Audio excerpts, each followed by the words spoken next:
Assalamualaikum warahmatullahi wabarakatuh. Halo teman-teman, saya di sini akan sedikit menjelaskan tentang pengertian, fungsi, dan jenis lingkungan pendidikan. Sebelumnya saya ingin perkenalkan diri, nama saya Junaisi.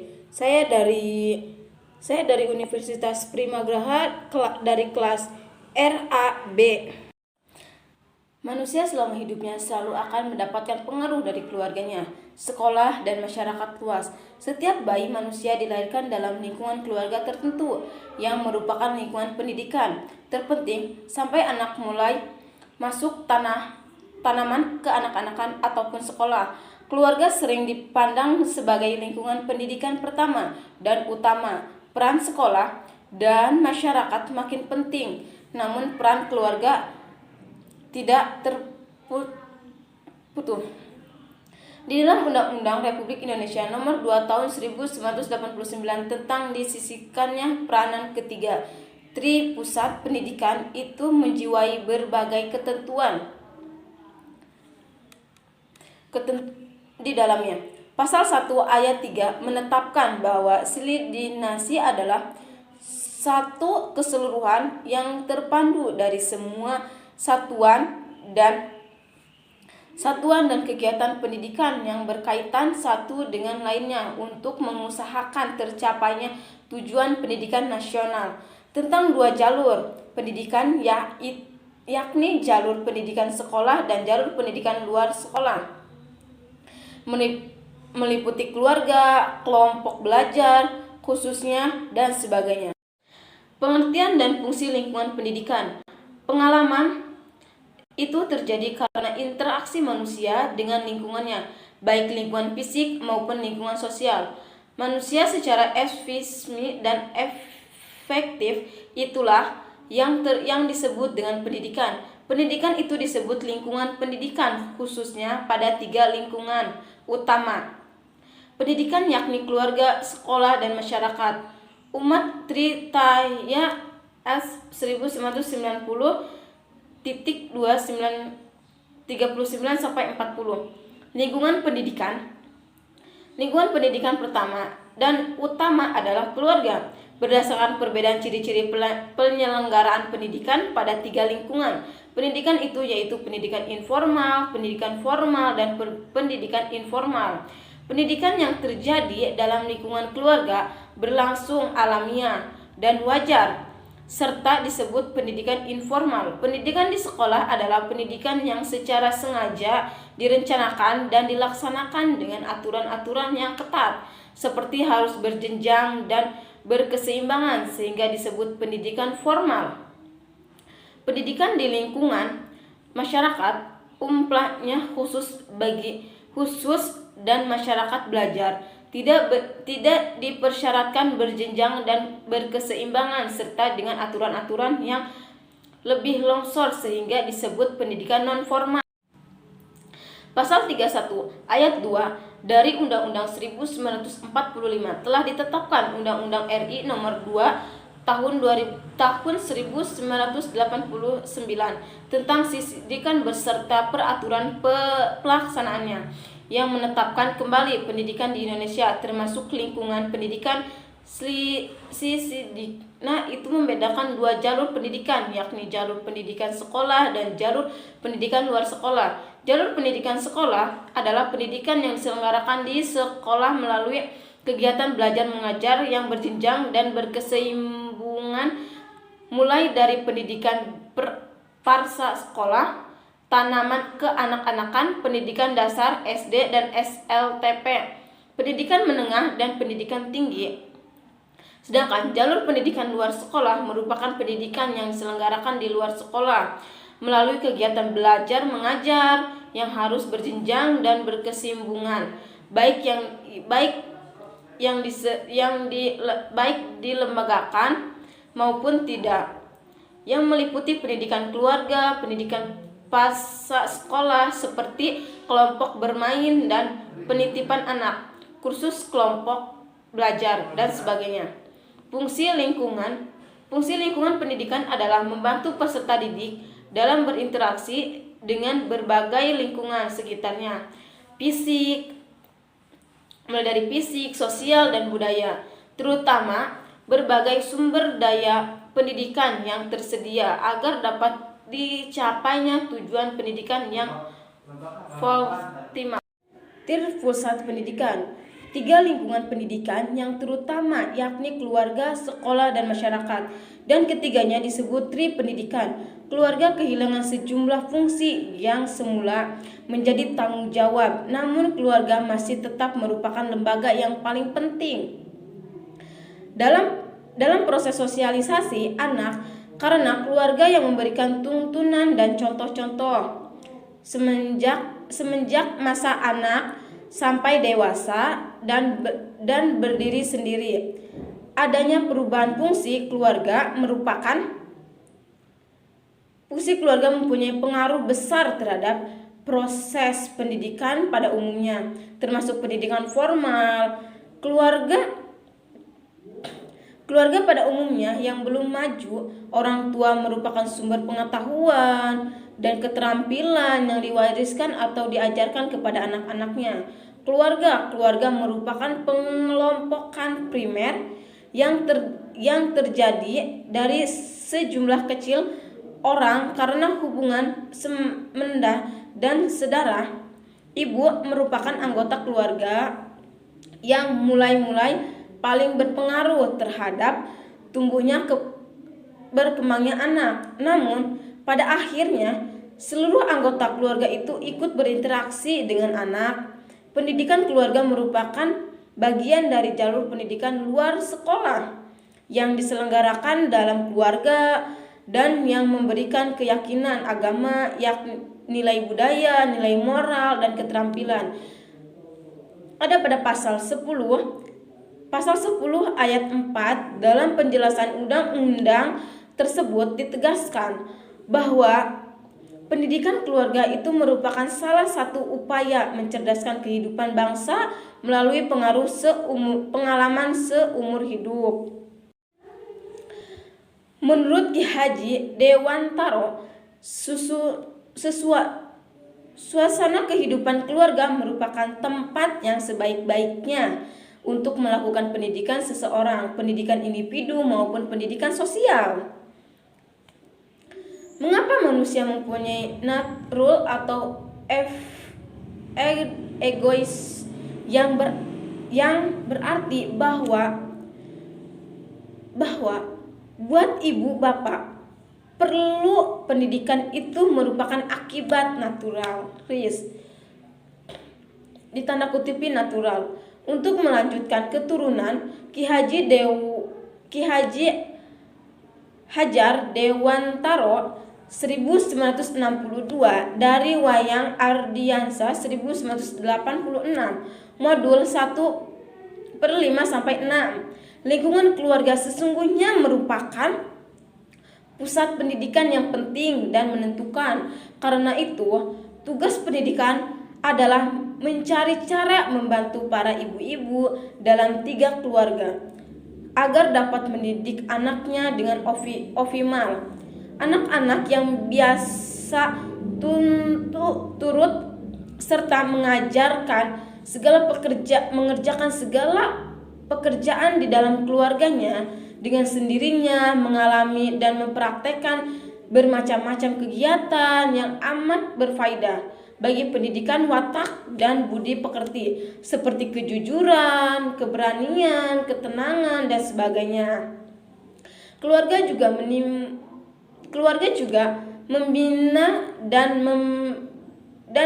membuka perasaan sosial anak seperti hidup hemat, menghargai kebenaran, terang rasa, menolong orang lain, hidup damai, dan sebagainya. Let membedakan pengawasan yang berlebihan ini menjadi 2, yaitu memanjakan dan mendoniskan anak. Anak yang dimanja akan lebih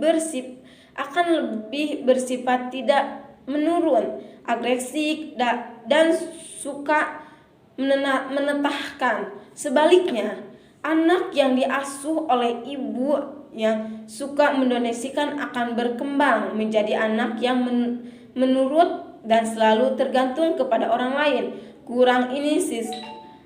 Akan tetapi di sekolah, baik anak yang dimanja maupun anak yang selalu didominasikan pada umumnya itu mengalami kesulitan dalam belajar. Berdasarkan hasil penelitiannya, Levy menyimpulkan bahwa meskipun anak yang dimanja itu selalu merepotkan orang tuanya di rumah, tetapi baik anak yang dimanja maupun selalu didominasikan oleh ibu ternyata sangat teliti sebagai murid dan dapat menyelesaikan pekerjaan-pekerjaan sekolahnya dengan baik. Beberapa hasil penelitian telah memberikan gambaran bahwa ayah mempunyai arti yang berbeda-beda di mata anak. Seseorang anak kecil memandang ayahnya sebagai seseorang yang dapat melindungi dirinya dan sumber kekuatannya yang dapat mengatasi semua masalah. Bagi seseorang anak laki-laki yang sedang tumbuh, ayah dijadikan sebagai modal yang patut dicontoh, utamanya dalam proses sosialisasi. Dalam perkembangan anak, perlu adanya interaksi antara anak dan ayah, sebab hubungan yang baik dan dekat antara ayah dan anak sangat penting. Untuk anak perempuan, ayah yang dipandang sebagai pendorong berkembangnya venitas kewanitaan yang akan terjadi jika ayah sering memberikan komentar kepada anak perempuannya, mengenal pakaian yang dipakainya, tanaman rambutnya, tingkah laku serta sifat-sifat kewanitaannya. Sebaliknya, ayah yang memperlakukan anak perempuannya seperti anak laki-laki akan mempersulit anak perempuan itu dalam memperkembangkan venitasnya. 2. Sekolah merupakan sarana yang secara sengaja direncanakan untuk melaksanakan pendidikan. Seperti telah dikemukakan bahwa karena kemajuan zaman, keluarga tidak mungkin bisa memenuhi seluruh kebutuhan dan aspek generasi muda terhadap impitan. Semakin maju suatu masyarakat, semakin penting peranan sekolah dan mempersiapkan generasi muda.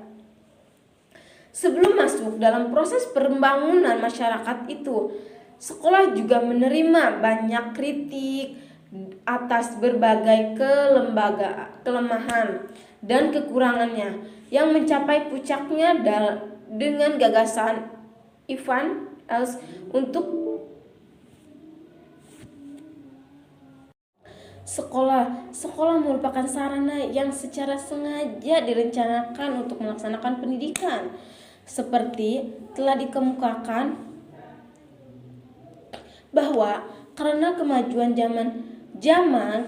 zaman, keluarga tidak mungkin lagi memenuhi seluruhnya kebutuhan dan aspirasi generasi muda terhadap impetik.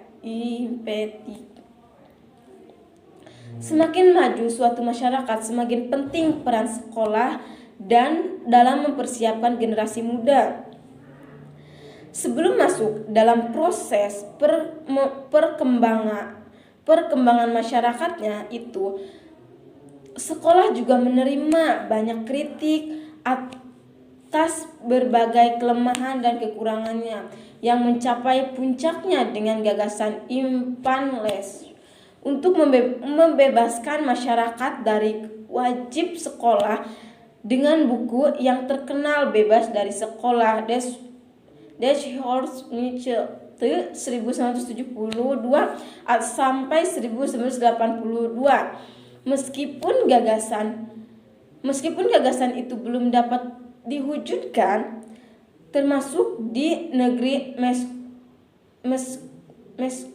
namun kritik terhadap sekolah patuh merupakan perhatian A. Mengajarkan yang mendidik, yakni pengajaran yang secara merentak memberikan peluang pencapaian tujuan instruksional, bidang studi, dan tujuan-tujuan umumnya. Tujuan-tujuan umumnya lainnya, proses belajar tersebut siklosinya memberikan peranan dan tanggung jawab yang serasi dan seimbang antara guru dan siswa. Dalam kegiatan belajar mengajar, yakni cara belajar siswa aktif (CBS) atau pendekatan keterampilan dalam upaya pewujudan pengajaran yang mendidik, perlu pula ditemukan bahwa setiap keputusan dan tindakan guru dalam rangkaian kegiatan belajar mengajar akan membawa berbagai dampak dan efek kepada siswa, baik efek infeksional, intrusi, maupun efek pengiriman, neutral effect. Efek instruksional merupakan efek langsung dari bahan ajaran yang menjadi isi pesan dari belajar mengajar. Efek instrumen ini terutama ditunjukkan untuk mencapai tujuan instruksional, khususnya tujuan instruksional khusus. Sedangkan efek pengiring merupakan efek tidak langsung dari bahan ajaran dan atau pengalaman belajar yang dihayati oleh siswa sebagai akibat dari strategi belajar mengajar yang menjadi landasan dari kegiatan belajar mengajar tersebut. Efek pengiriman ini pada umumnya terjadi karena siswa menghidupi atau terlibat secara bermaksud di dalam suatu pengalaman belajar tertutup yang pada umumnya tertunjuk pada pencapaian tujuan pendidikan yang lebih umat dan format mental secara berjangkau panjang. Contohnya dapat ditemukan tentang tujuan-tujuan seperti kekreatifan, berpikir kritis, keterbukaan, dan tegar rasa, dan mampu bekerja sama secara efektif dan efektif. Nah, bekerja secara efektif yang sempurna memerlukan waktu yang panjang dan tidak mungkin hanya dalam 1 atau 2 jam pertemuan saja untuk mencapainya. Berdasarkan uraian tersebut, ternyata betapa pentingnya kegiatan belajar mengajar yang akan dihayati oleh siswa sebagai pengalaman belajarnya. Meskipun pengalaman belajar itu merupakan sesuatu yang unik dan kompleks, tetapi dapat dibedakan dalam 3 jenis sesuai dengan sarana pembentukan atau tujuan pendidikan yang akan dicapai. Pengembangan kepribadian ke arah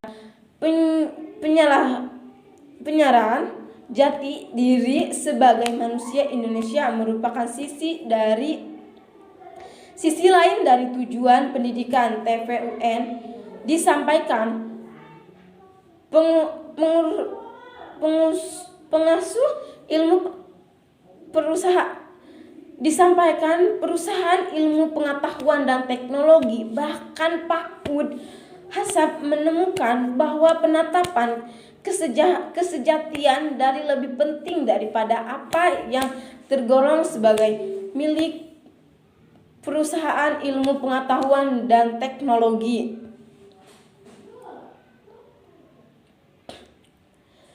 Beberapa atletif yang dapat dilakukan untuk meningkatkan fungsi sekolah sebagai salah satu pusat pendidikan atletik itu tentulah seiring dengan upaya peningkatan masukan intelektual dari sekolah seperti kurikulum, tenaga pendidikan, saran prasarana, dan lain-lain. masyarakat. Nah, sedangkan masyarakat dan pendidikan dapat ditinjau atau bisa dibagikan ya, 3 jenis, yaitu masyarakat sebagai penyelenggara pendidikan, baik yang dilembagakan, jalur sekolah dan jalur luar sekolah, maupun yang tidak dilembagakan jalur luar sekolah, lembaga-lembaga kemasyarakatan dan atau kelompok sosial masyarakat baik langsung maupun tak langsung ikut mempunyai peran dan fungsi edukasi. Dalam masyarakat tersedia berbagai sumber belajar, baik yang direncanakan, baik desain maupun yang dimanfaatkan uniknya. Perlu pula diingatkan bahwa manusia dalam bekerja dan hidup sehari-hari akan selalu berupaya memperoleh manfaat dari pengalaman hidupnya itu untuk meningkatkan dirinya.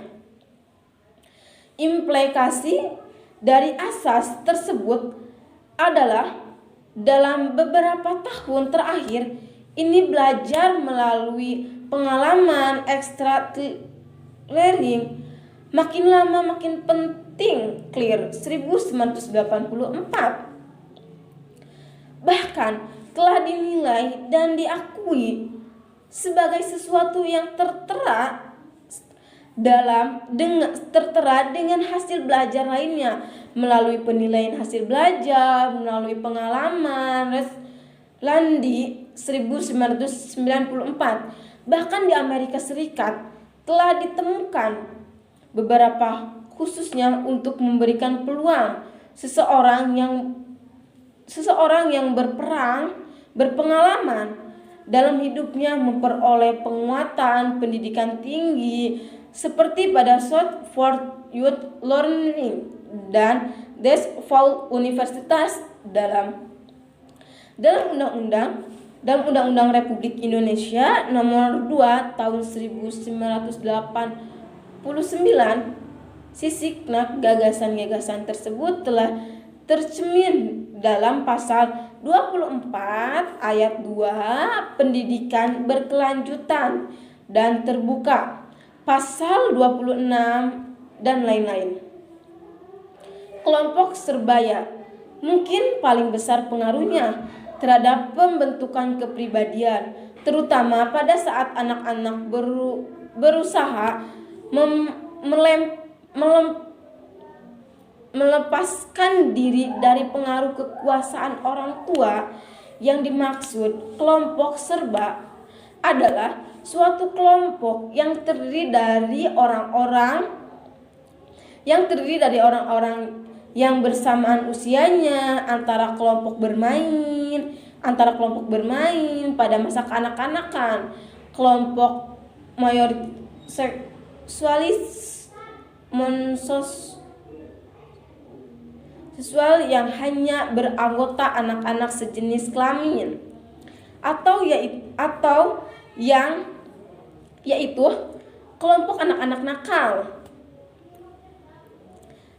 Dampak edukatif dari keanggotaan dalam kelompok Serbaya itu antara lain karena interaksi sosial yang intensif dan dapat terjadi setiap waktu dan dengan melalui peniruan model secara mekanisme penerimaan atau penolakan kelompok.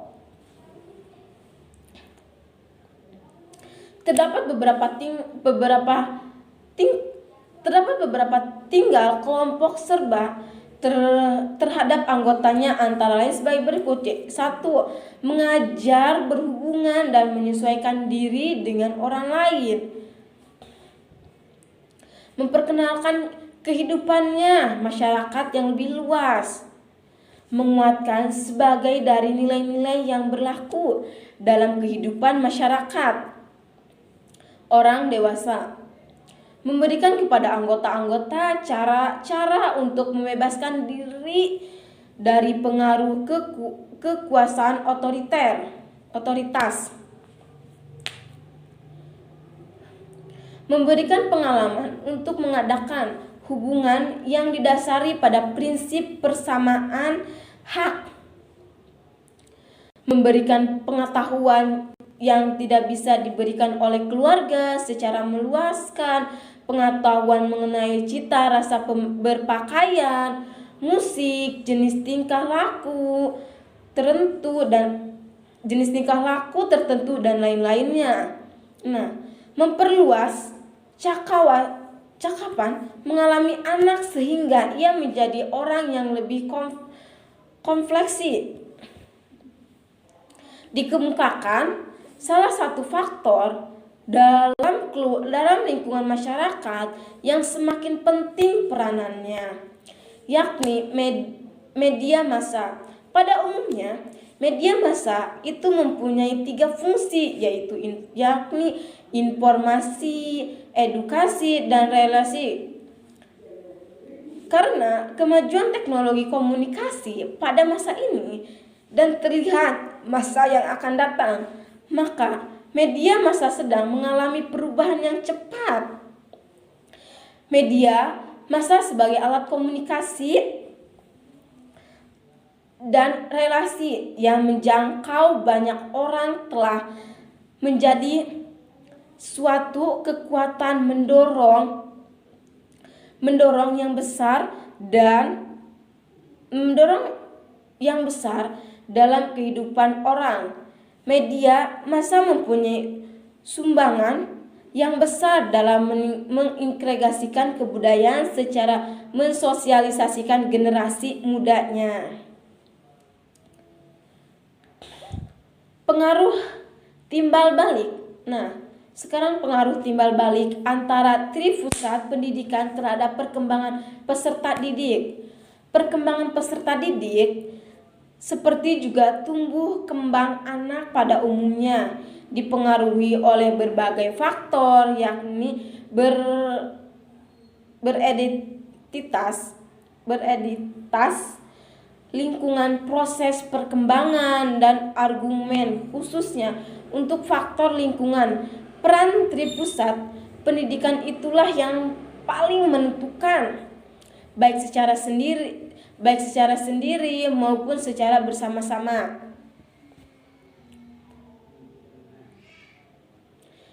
Dikaitkan dengan tripolos, kegiatan utama pendidikan membimbing, mengajar, dan melatih, seperti ada dalam ayat 1 pasal 1 Undang-Undang Republik Indonesia Nomor 2 Tahun 1989. Peranan ketiga tripusat pendidikan itu bervariasi meskipun kegiatannya melakukan 3 kegiatan pokok dalam pendidikan tersebut. Kaitan antara tripusat pendidikan dengan 3 kegiatan pendidikan untuk mewujudkan jati diri yang mantap, menguasai pengetahuan, dan mengalami keterampilan di lukisan.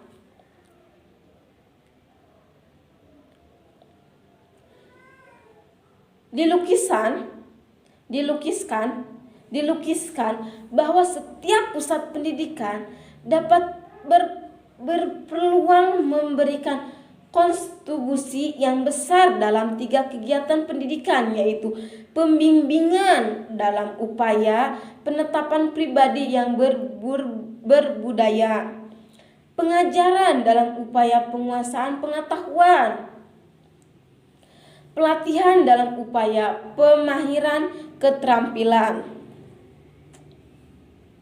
Salah satu masalah banyak dibicarakan ialah sekolah. Produk masyarakat modern sering membawa dampak negatif karena setiap terselumranya pengantar generasi terdidik ke kota-kota besar. Seperti diketahui, di lokasi sekolah itu adalah makin tinggi jenjang sekolah, makin dekat ke kota besar, sehingga perguruan tinggi dan umumnya Mohon maaf sebelumnya ada yang kesalahan. Sehingga perguruan tinggi pada umumnya di ibu kota provinsi, hal itu membawa dampak negatif, yakni terpusatnya tenaga terdidik di daerah perkotaan dan hanya sedikit yang kembali ke daerah perdesaan.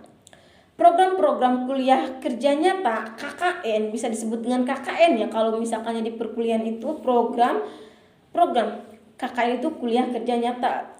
Pergerakan tenaga sarjana, sukarela ke perdesaan dan sebagainya belum berhasil mengatasi persoalan itu. Oleh karena itu, terdapat berbagai pendapat dan diarahkan pada perbaikan program persekolahan khususnya kurikulum agar lebih diprioritaskan pada kebutuhan daerah yang bersangkutan. Berdasarkan ketentuan tersebut, ternyata bahwa kurikulum SD mempunyai dua jenis mutlak, yakni mutlak nasional dan mutlak lokal. Kedua mutlak itu merupakan satu kesatuan yang paling menjunjung dan menguatkan. Mutlak nasional kurikulum SD ditetapkan secara nasional dan berlaku di seluruh Indonesia.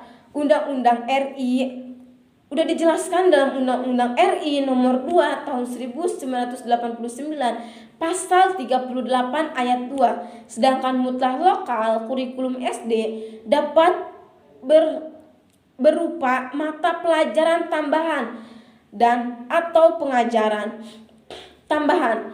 Kajian dari mata pelajaran yang telah ada PP RI nomor 28 tahun 1090 pasal 4 ayat 3 dan ayat 4 yang disesuaikan dengan lingkungan alam sosial dan kebudayaannya. Nah, yang disesuaikan dengan lingkungan itu kan ada 3, alam, sosial, dan budaya, serta kebutuhan perkembangan di daerah tertentu. Tujuan-tujuan yang segera dapat dicapai yaitu bahan pengajaran lebih mudah diserap oleh murid. Nah, tujuan-tujuan yang dicapai yaitu bahan pengajaran yang lebih mudah diserap. Yang mudah diserap itu sumber belajar di daerah dapat lebih dimanfaatkan untuk kepentingan pendidikan. Murid dapat menerapkan pengetahuan untuk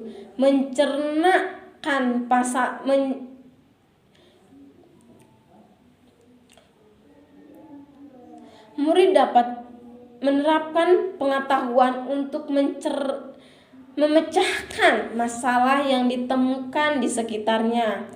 Murid lebih mengenal kondisi alam, lingkungan sosial, dan lingkungan budaya yang terdapat di daerahnya. 2. Tujuan yang memerlukan waktu yang relatif lama untuk mencapainya, yaitu murid dapat meningkatkan pengetahuan mengenai daerah-daerahnya. Murid diharapkan dapat menolong orang tuanya, menolong dirinya sendiri dalam rangka memenuhi kebutuhan hidupnya. Murid menjadi akrab dan